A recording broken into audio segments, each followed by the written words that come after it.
Reading your comment, part 3.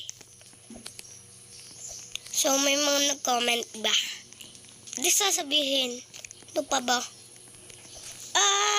Nahulog.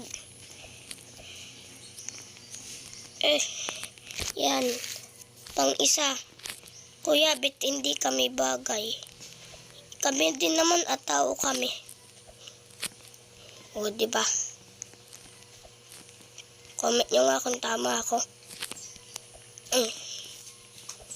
Tapos, pangalawa. Nalunod yung isda. Ang ibon nga lumilipad Yung tatlo. Kuya, bakit ang tubig naging tubig? Ialangan. Kasi natuluan ng tubig.